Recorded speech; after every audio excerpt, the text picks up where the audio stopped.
Nah itu sebabnya hari ini kita sama-sama menyadari kita sedang ada di tahun percepatan, makanya kita tidak lambat-lambat lagi, amin. Nah khusus hari ini saudara, saya akan berbicara satu tema dalam tahun percepatan ini, yaitu hikmat yang membawa hidup dan berkat di akhir zaman. Jadi hari ini, tahun ini saudara, kita dalam tahun percepatan, firman Tuhan pagi hari ini akan berbicara hikmat yang membawa hidup dan berkat di akhir zaman. Nah, saya ajak saudara buka dulu dalam kitab Yakobus atau surat Yakobus pasal 3 ayat 13 sampai 18, satu perikop ini. Saya baca ayat 1, saudara ayat 1, ayat 13 maksudnya. Nanti ayat 14 terus kita secara bergantian sampai ayat ke-18 kita sama-sama membacanya. Tema dari perikop itu hikmat yang dari atas. Jadi ada hikmat dari atas, ada hikmat dari bawah, hikmat dunia itu ya. Ayat 13 saya baca. Siapakah di antara kamu yang bijak dan berbudi? Baiklah ia dengan cara hidup yang baik menyatakan perbuatannya oleh hikmat yang lahir dari kelemah lembutan. Ya, 3, 4. Ya. Ya.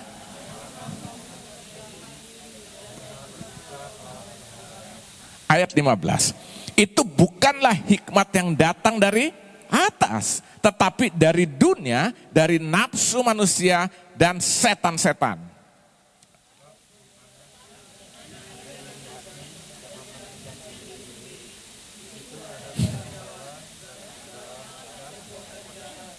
Saudara tadi pagi udah sarapan belum? Saya cuma makan roti 1. Bisa semangat. Saudara nasi uduk enggak tadi? Ayat berapa sekarang? 17. Tetapi hikmat yang dari atas adalah pertama-tama murni, selanjutnya pendamai, peramah, penurut, penuh belas kasihan dan buah-buah yang baik. Tidak memihak dan tidak munafik. Ayat 18 sama-sama. Dan buah yang terdiri dari kebenaran ditaburkan dalam damai untuk mereka yang mengadakan damai.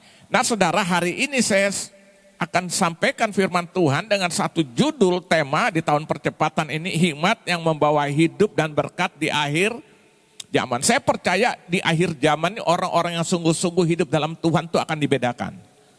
Amin. Artinya apa?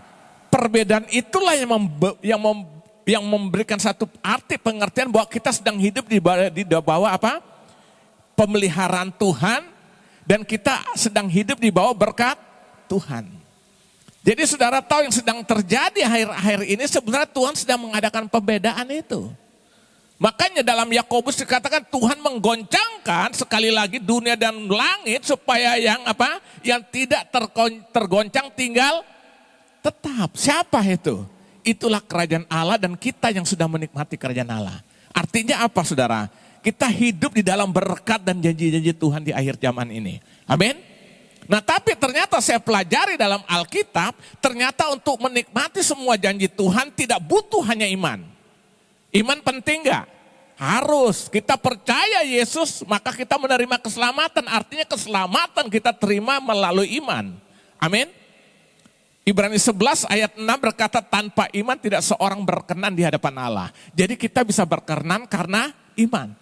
Tapi ternyata iman tidak cukup. Iman harus hidup berbarengan, berjalan bersama-sama dengan yang namanya hikmat.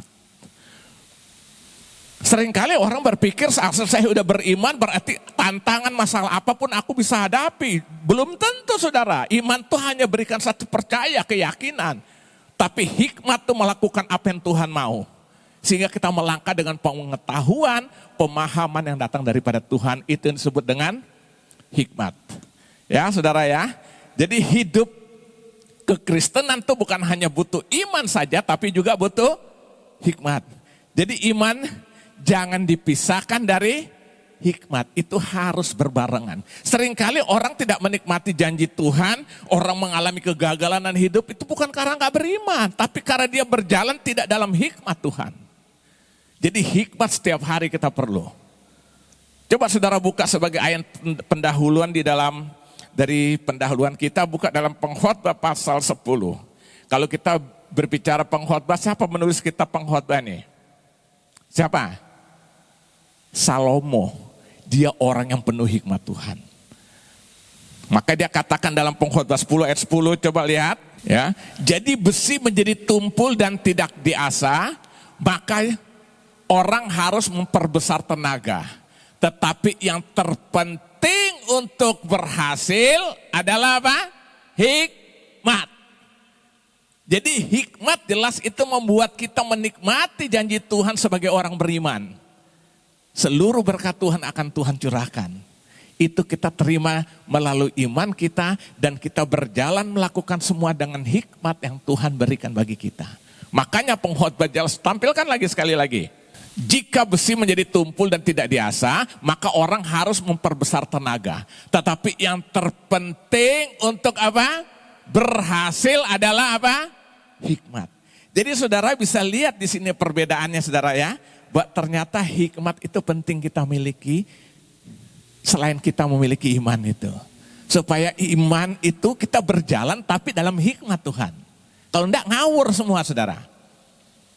Kadang-kadang kita pikir wah ini dari Tuhan saya percaya. Padahal belum tentu Tuhan mau itu. Nah hikmat itu membedakan.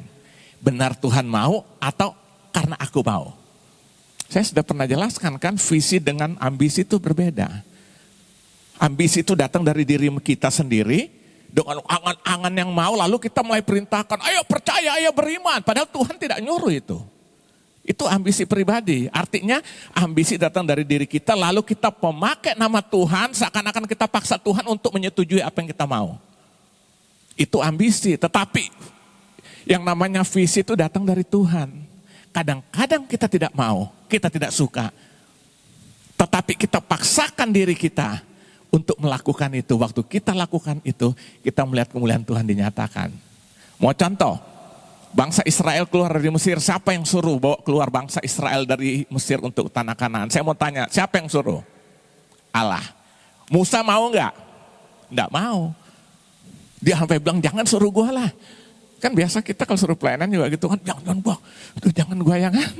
Segala macam campur aduk. Jangan suruh saya lah, saya tidak pandai berbicara. Emang dia gagap. Musa nih awalnya orang gagap, saudara. Tapi Tuhan mau pakai dia, ya kan? Oh, belum lagi kalau Tuhan, jangan suruh aku tidak pandai berbicara. Belum lagi kalau orang-orang Israel yang keras tengkuk nih tanya tentang siapa engkau, bagaimana aku menjelaskan? Sampai Allah bilang, kalau mereka bertanya bilang, Ehye, Asyar Ehye, akulah, aku adalah aku. Artinya apa? Bilang sama mereka, Allah itu tidak bisa dibanding-bandingkan dengan apapun juga. Dan akhirnya Musa memaksakan dirinya melakukan visi yang Allah mau.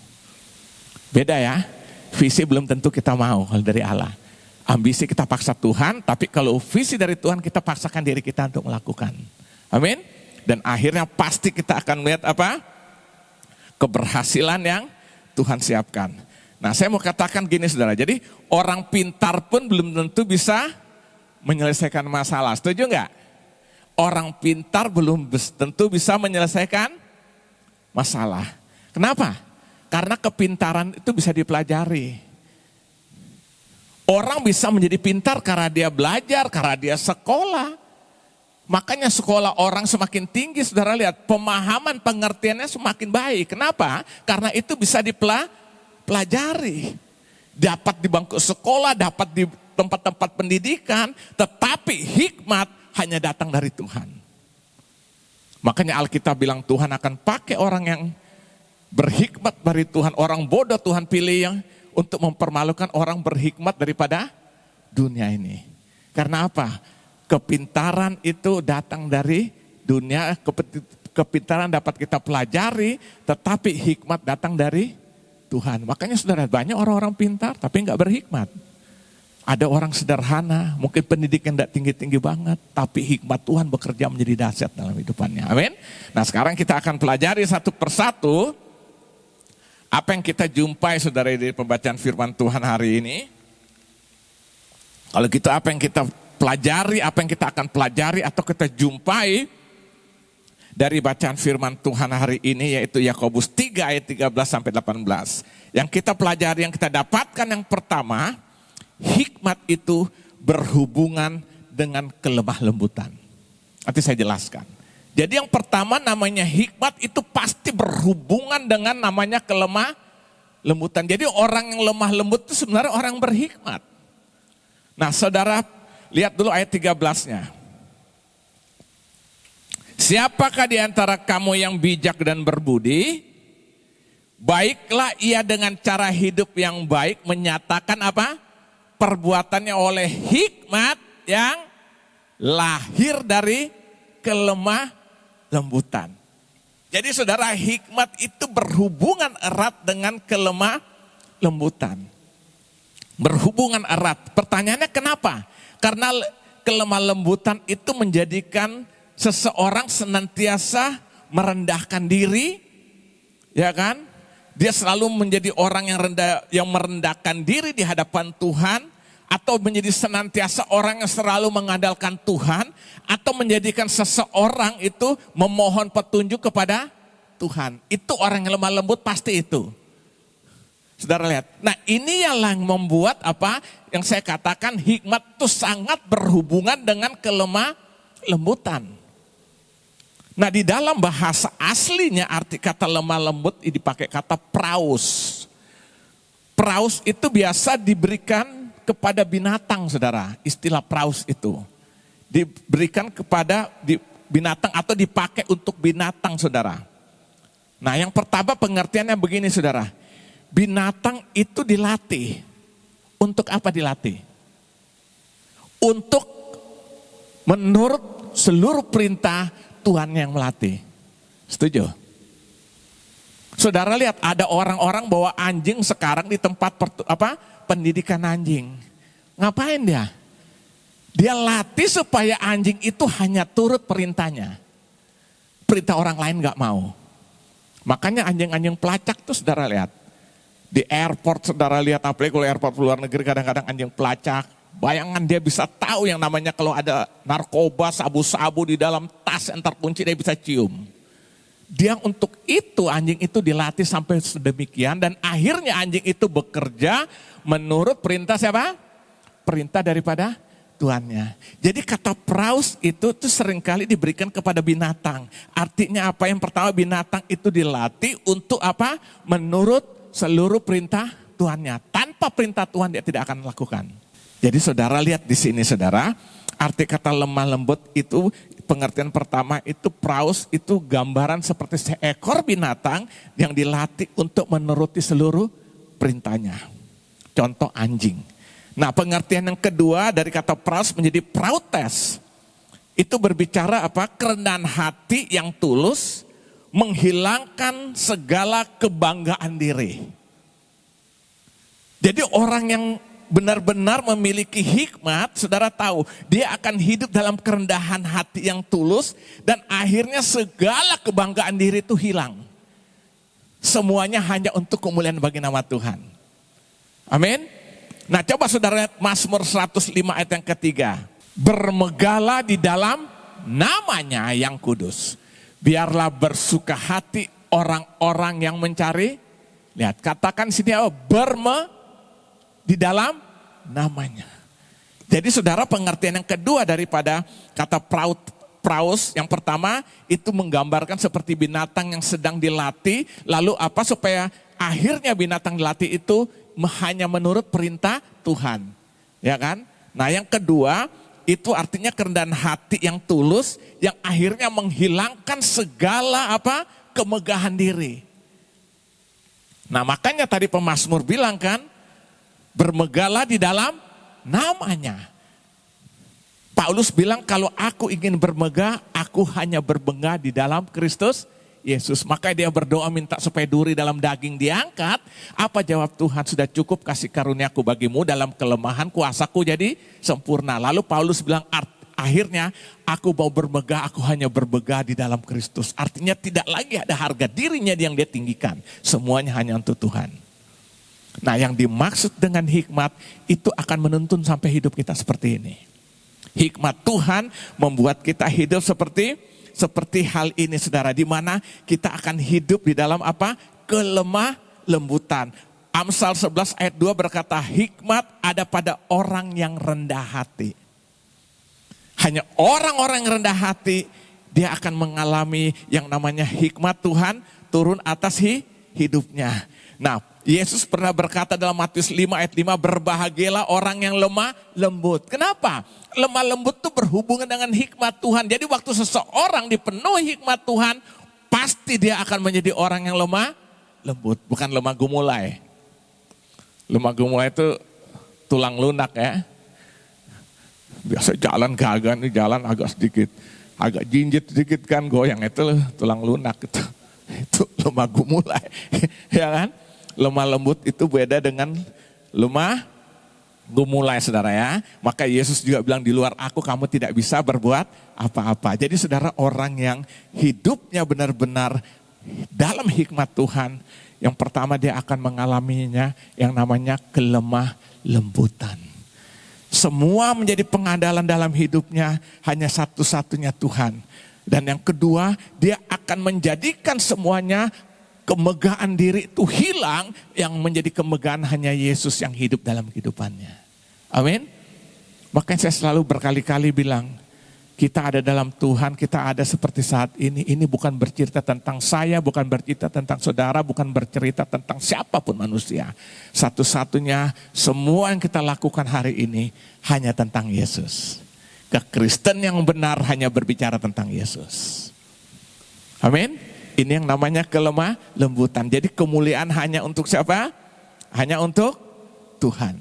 Ya, jadi saudara lihat yang pertama, apa yang kita dapat pelajari dari hari ini dari firman Tuhan ini? Yang pertama, hikmat itu berhubungan dengan kelemah lembutan. Jadi orang yang berhikmat hidupnya akan penuh dengan kelemah lembutan.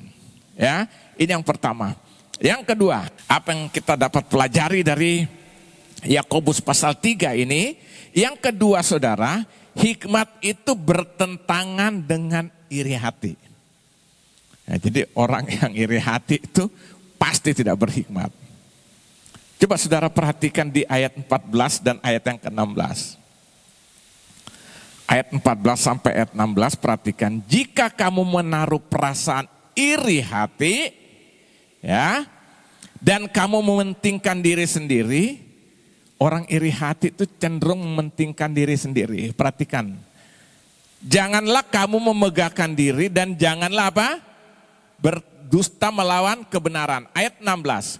Sebab di mana ada iri hati dan mementingkan diri sendiri, di situ akan ada kekacauan dan segala macam perbuatan jahat. Jadi saudara, yang kedua sangat berkaitan dengan apa? Atau bertentangan, maksud saya sangat bertentangan, sangat bertolak belakang dengan namanya iri hati. Sangat bertentangan dengan iri hati. Di mana hikmat Tuhan turun atas diri seseorang.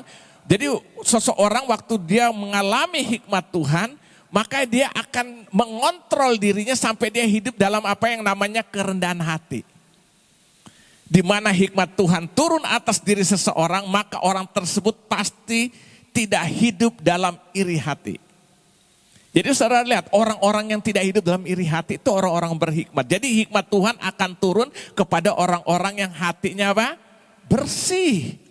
Tidak ada iri hati, saudara. Jadi saya tetap percaya orang yang hidup hanya dalam iri hati, saudara tahu, dia tidak mengalami namanya hikmat Tuhan. Percaya saya saudara, dia tidak mengalaminya hikmat Tuhan saudara. Ya kan, hikmat. Karena orang yang iri hati selalu yang sering muncul dalam dirinya tuh saudara tahu, akal bulus. Apalagi sikap memfitnah. Terus apalagi sedang menjelek-jelekan orang lain. Lihat orang lain maju, lihat orang lain bagus dijelek-jelekin saudara. Itu orang ciri khas orang iri hati seperti itu. Senang lihat orang susah, susah lihat orang, dia diberkati iri hati saudara. Dan akhirnya timbul angan-angan atau cita-cita yang jelek untuk menghancurkan supaya orang-orang itu hancur. Nah dengar baik saudara, saya mau katakan kalau saudara ada orang iri hati terhadap hidup saudara, saudara bersyukur berarti saudara ada 1 langkah 2 langkah di depan dia. Amin. Jadi kalau saudara ada orang iri hati lihat saya, oh kita harus bersyukur pada Tuhan, berarti gue ada di depan dia di belakang kita. Karena orang iri hati tuh lihat orang maju gak suka. Maka saya bilang senang lihat orang susah lihat orang.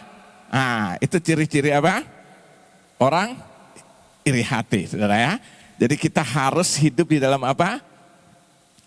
Hikmat Tuhan. Karena apa? Hikmat Tuhan itu sangat bertentangan dengan iri hati.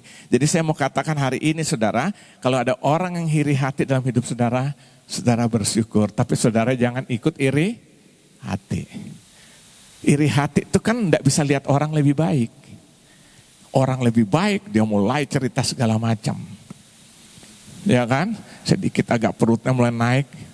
Gila pendeta perut gede banget. Gak pernah puasa itu. Ada aja. Giliran pendetanya kurus gitu kan. Pendeta gak ada imannya nih. Kayak cacingan itu gak bisa makan ya kan. Ada. Saudara lihat saudara. Lihat seseorang lebih baik. Lihat orang main musik lebih baik ya kan. Allah lagi cari muka dia dengan gembala umpama gitu kan. Atau dia lagi cari panggung umpama. Ada aja saudara. Lihat orang lebih maju kita gak suka. Nah hari ini saya mau katakan. Hikmat Tuhan waktu turun itu membuat kita hidup tidak dalam iri hati. Jadi dengar baik, orang yang masih hidup dalam iri hati. Dia tidak ada dalam hikmat Tuhan. Percaya Yesus? Ya enggak? Mungkin dia percaya Yesus. Tapi dia tidak berjalan dalam iman, percaya dan hikmat Tuhan. Percaya saya. Senang hanya lihat orang dan hati-hati orang gini selalu tujuannya menghancurkan. Membuat perpecahan. Di mana ada iri hati selalu ada perpecahan. Tadi hal kita bilang kan. Nah saya mau tanya, kenapa Kain bunuh Habel? Satu hal, iri hati. Kenapa persembahannya dia bawa, Habel juga bawa, kenapa Habel diterima, dia enggak? Harusnya kan dia protes Tuhan dong, tanya Tuhan, kenapa Tuhan? Kalau saya salah mohon maaf, ampuni saya ya kan? Langsung dia bunuh. Saudara lihat, iri hati itu menghancurkan. Maka hati-hati ada roh iri hati pasti terjadi perpecahan. Maka kita berdoa supaya kita jangan menjadi orang iri hati. Amin. Menjadi orang yang penuh hikmat Tuhan. Supaya kita tahu apa yang Tuhan mau untuk aku lakukan. Untuk aku kerjakan yang akhirnya hanya membawa kepada kemuliaan Tuhan. Dimulai dengan kemuliaan Tuhan. Diakhiri untuk kemuliaan Tuhan. Amin. Nah ini yang kedua saudara ya. Apa yang dapat kita pelajari dari firman Tuhan hari ini yang kita pelajari. Dengan tema tadi itu hikmat dan yang datang dari atas. Yang pertama hikmat itu berhubungan dengan kelemah lembutan. Jadi orang yang hikmat Tuhan penuhi hidupnya. Dia akan menjadi orang yang lemah lembut dalam hidupnya. Amin. Dia hanya taat, dia hanya tunduk. Dia selalu minta apa? Petunjuk Tuhan untuk setiap langkah hidup yang akan dia lakukan. Ya kan? Yang kedua, hikmat itu bertentangan dengan namanya iri hati. Jadi saudara lihat kalau ada orang suka iri hati, ini orang ini gak ada hikmat. Dan itu roh itu membuat perpecahan. Percaya saudara, senang lihat orang susah lihat orang senang. Begitu lihat orang lebih baik, lebih maju, lebih pintar, lebih hebat, mulai dikasak-kusuk segala macam. Ada aja orang kayak gitu. Ya. Nah yang ketiga kita lihat, yang dapat kita pelajari dari surat Yakobus ini tentang hikmat yang datang dari atas. Yang ketiga, hikmat Allah itu berbeda dengan hikmat dunia. Kalau saudara tidak hati-hati ini kadang-kadang kelihatannya tipis. Ini dari Tuhan atau ini dari hantu. Tinggal bolak-balik saudara. Lihat ayat 15. Itu bukanlah hikmat yang datang dari atas. Kita baca dari ayat 14. Jika kamu menaruh perasaan iri hati dan kamu mementingkan diri sendiri, janganlah kamu memegahkan diri dan janganlah apa? Berdusta melawan kebenaran. Ayat 15. Itu bukanlah hikmat yang datang dari atas, maksudnya dari Tuhan. Tetapi dari dunia, dari nafsu manusia, dari setan setan. Jadi yang ketiga saudara, apa yang dapat kita pelajari dari konteks di mana Yakobus sampaikan antara hikmat yang datang dari atas sesuai dengan tema kita hari ini, hikmat yang membawa hidup dan berkat di akhir zaman. Yang ketiga, hikmat Allah berbeda dengan hikmat dunia. Hikmat dunia itu adalah gabungan antara kepintaran otak atau intelektual manusia dengan apa? Siasat-siasat yang menghalalkan segala cara untuk mencapai apa yang diinginkan. Itu hikmat dunia. Artinya kepintaran intelektual, kepintaran kita dipadukan dengan siasat, dengan strategi, dengan segala macam rekayasa yang intinya untuk mencapai apa? Mencapai tujuan, memenuhi keinginan hidupnya. Ini saudara lihat ciri khas daripada hikmat dari siapa? Hikmat dari dunia. Sementara kalau hikmat dari Tuhan adalah petunjuk yang menuntun kita kepada ketulusan dalam kebenaran dan menjadikan kita mengerti bahwa bukan kehendakku yang terjadi tapi kehendakmu ya Bapa. Jadi kalau dari dunia, kepintaran, kehebatan, kecerdasan dipadukan dengan apa? Rekayasa-rekayasa, siasat-siasat yang intinya mencapai satu tujuan, apapun caranya. Saya mau tanya, orang-orang yang merekayasa jatuh orang pintar atau bodoh? Hah? Orang-orang pintar. Tapi dia rekayasa segala macam cara akhirnya untuk supaya aku mendapatkan sesuatu keuntungan, mencapai satu tujuan dengan apapun caranya. Itu hikmat dunia. Tapi hikmat Tuhan beda. Petunjuk yang turun dari Tuhan dengan yang membuat kita kepada ketulusan hati dan kebenaran, ya, menjadikan kita mengerti bahwa Tuhan, bahwa bukan kehendakku yang terjadi tapi kehendak Tuhan. Jadi begini saudara, waktu hikmat Tuhan turun bagi kita, justru kita mengerti apa sih yang Tuhan mau untuk aku lakukan. Dengan cara-cara yang Tuhan kehendaki. Makanya Yesus pernah berkata dalam Matius 10 ayat 16, hendaklah engkau apa? Yesus bilang engkau seperti domba yang diutus di tengah-tengah serigala. Hendaklah engkau apa? Cerdik seperti ular, tidak stop situ. Hendaklah engkau cerdik seperti ular dan tulus seperti merpati. Nah kenapa Yesus singkapkan cerdik seperti ular dan tulus seperti merpati? Kenapa? Karena kalau cuma cerdik, engkau jadi ular. Kalau cerdik apa? Kita akan akal-akalan. Cerdik saudara, saudara lihat dah kejatuhan manusia itu. Iblis itu kan memakai ular. Jadi ular waktu dalam konteks perjanjian lama itu gambaran dan lambang daripada iblis. Saya mau tanya, kenapa Hawa tuh tergoda sampai makan buah itu, buah yang Tuhan bilang jangan kamu makan, setelah dia makan dia bagikan lagi kepada suami. Saya mau tanya kenapa? Hawa sudah tahu belum pesan itu sebenarnya dari Tuhan? Sudah. Semua pohon ini boleh kamu makan. Tetapi satu-satunya pohon yang di tengah-tengah pohon, di tengah-tengah taman ini jangan kamu makan. Kalau kamu makan kamu akan mati. Nah perhatikan waktu iblis datang menjelma dengan cara menjadi ular, dia bilang apa? Bukankah? Waduh kata-katanya luar biasa. Bukankah Allah berpesan semua pohon dalam taman ini tidak boleh kamu makan kecuali yang ada di tengah-tengah. Saya mau tanya, ini permainan bolak-balik enggak? Yang semua boleh makan dari Tuhan, yang satu tidak boleh kamu makan di tengah taman. Iblis bilang, bukankah Tuhan berbicara semua ini boleh, tidak boleh kamu makan kecuali lihat. Sepintas kelihatannya sama kan? Lihat kelicikannya setan. Makanya Yesus bilang hendaklah engkau cerdik seperti ular, ditambah tulus seperti merpati. Artinya apa? Orang yang cuma cerdik tidak tulus, pasti dia menjadi licik. Tapi cuma tulus, tidak cerdik, jadi bulan-bulanan saudara. Makanya saya minta supaya kita semua betul berhikmat dari Tuhan, supaya kita cerdik, tapi juga kita tulus. Oh gue tahu nih maksudnya orang ini. Kalau enggak kita jadi korban terus saudara. Benar. Kita Tuhan minta kita cerdik seperti ular, artinya berhikmat. Tetapi Tuhan minta kita tulus. Jadi kita tahu, oh maksud orang ini ya udah kita dengan hikmat Tuhan, mungkin kita dengan caranya halus menolak kan, tapi enggak akal-akalannya kan. Jadi dua ini harus berjalan cerdik dan tulus. Kenapa saudara? Karena apa? Hikmat itu dari dunia itu sangat berbeda dengan hikmat dari Tuhan. Amin. Seorang pendeta juga dia sebenarnya kata-kata bijaknya banyak banget. Saudara pernah dengar atau pernah baca soal seorang pendeta bernama John Maxwell? Dulu sering di TV itu muncul tuh. Dia kata-kata hikmatnya luar biasa ya kan.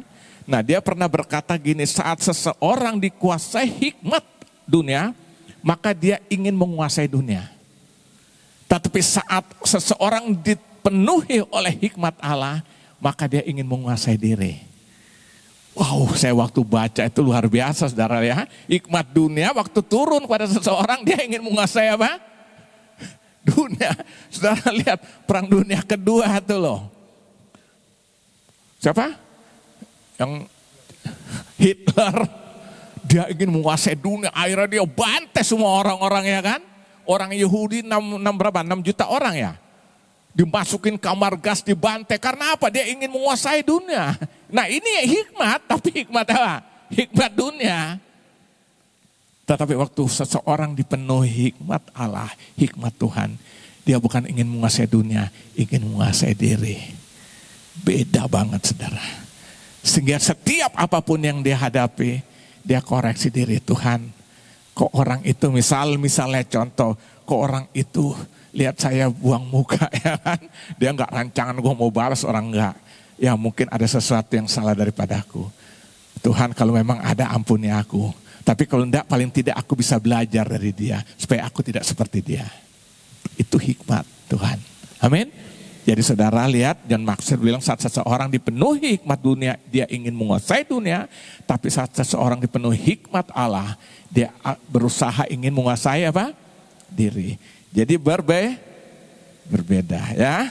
Allah akan memakai orang bodoh dari dunia, dari Tuhan untuk mempermalukan orang berhikmat dari dunia ini. Saudara lihat, itu yang ketiga. Yang terakhir, yang keempat, kita akan lihat apa yang dapat kita pelajari dari Yakobus pasal 3 ini ya, dengan tema hikmat yang membawa hidup dalam berkat dan membawa hidup dan berkat di akhir zaman ini. Yang ketiga saudara, hikmat Allah selalu dimulai dengan kemuliaan Tuhan dan diakhiri untuk kemuliaan Tuhan. Perhatikan ayat 17. Tetapi hikmat yang datang dari atas adalah pertama-tama apa? Murni, selanjutnya pendamaian. Jadi orang yang dipenuhi hikmat Tuhan itu murni, hatinya murni. Selanjutnya apa? Pendamai, membawa damai, bukan bawa bikin pecah sana pecah sini ya kan. Ya, terus apa? Peramah. Nah, ramah saudara, halo merangkul orang. Jadi bukan marah-marahin orang ya kan.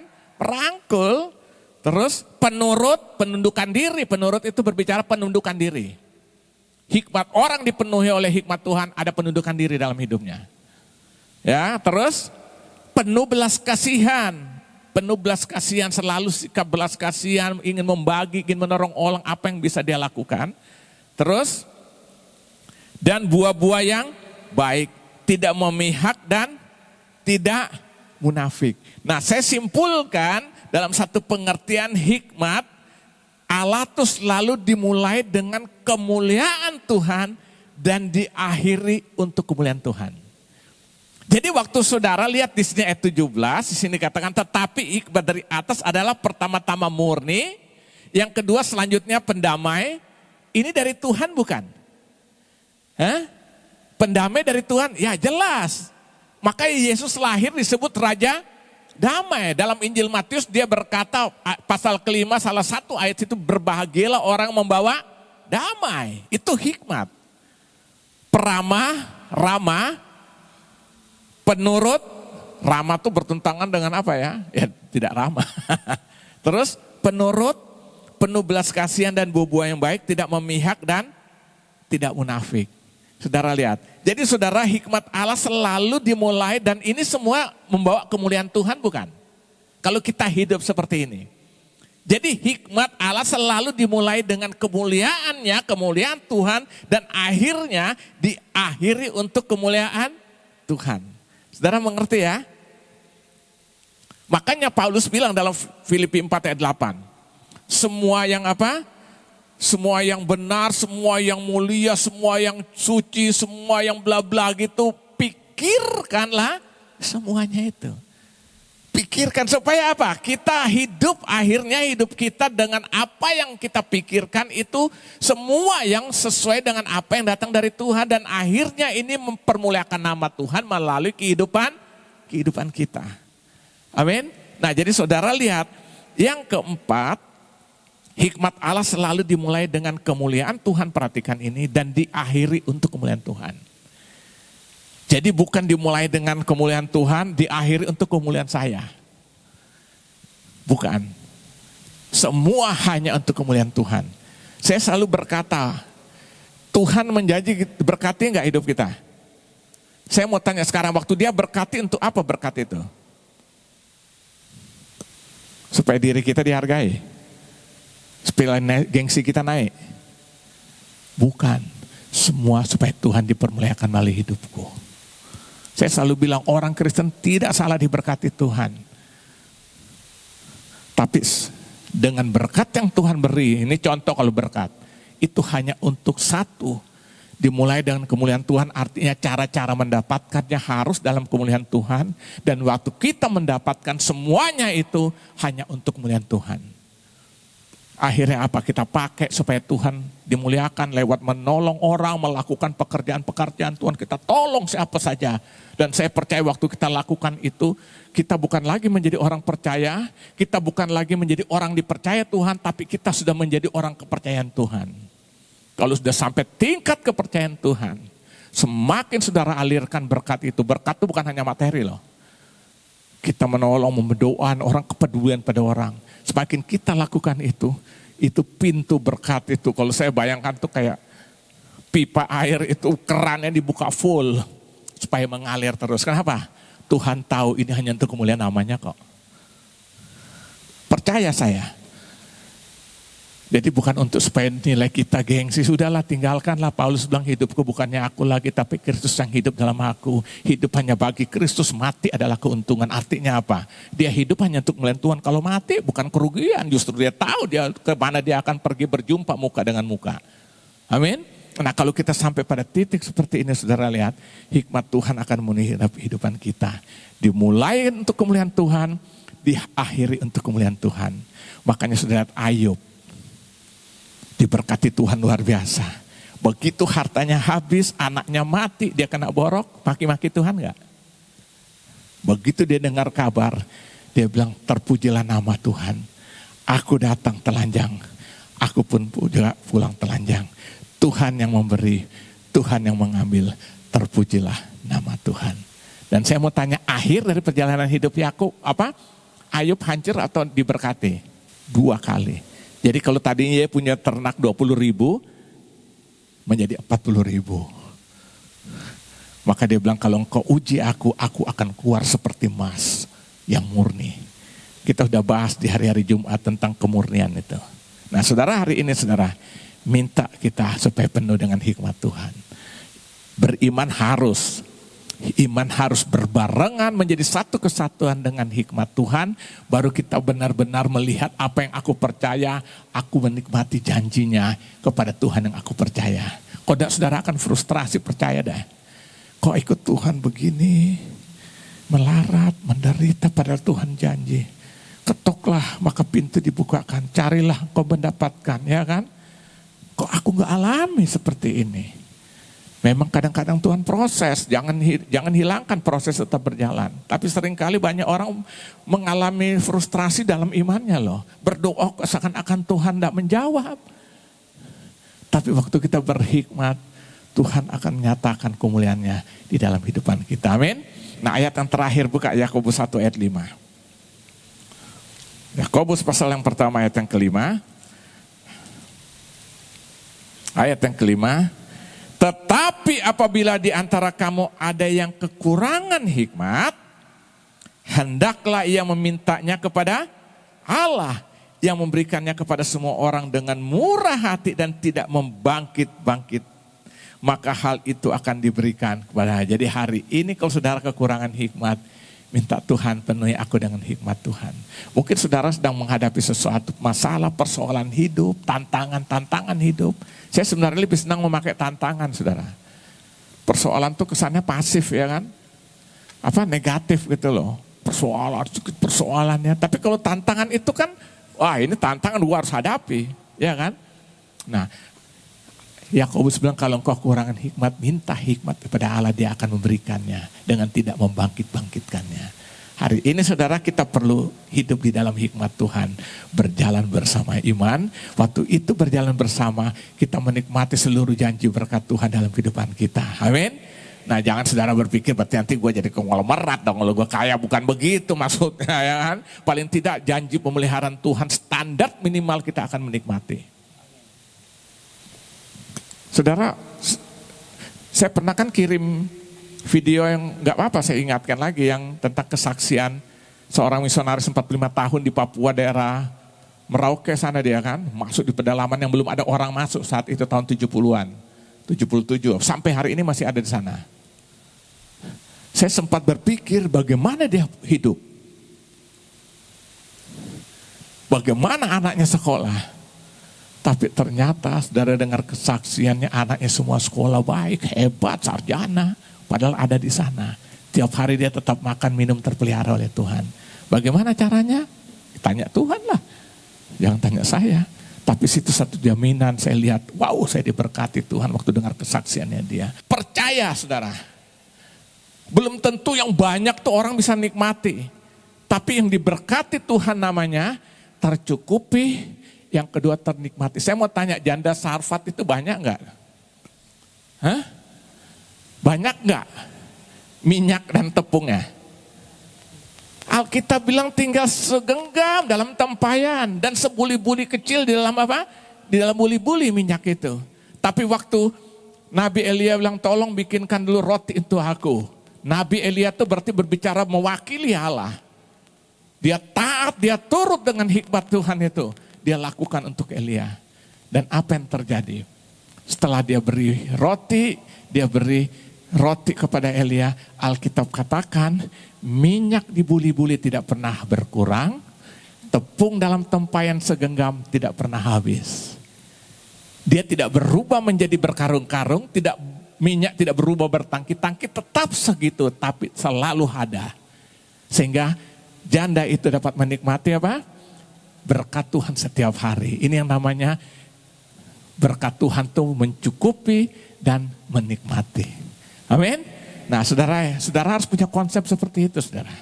Nah ini yang namanya hikmat Tuhan. Amin. Itu sebabnya hari ini saya simpulkan firman Tuhan. Apa yang dapat kita pelajari dari firman Tuhan ya. Hikmat yang membawa hidup dan berkat di akhir zaman. Yang pertama hikmat berhubungan dengan kelemah lembutan. Ayo saudara, kita belajar untuk hidup dalam lemah lembut, dalam praus itu ya kan. Kita hanya mau taat, kita hanya mau tunduk kepada perintah Tuhan kita. Kita dilatih untuk itu setiap hari, kita dilatih melalui firman. Supaya apa? Kita memiliki penundukan diri kepada perintah yang Tuhan mau. Amin.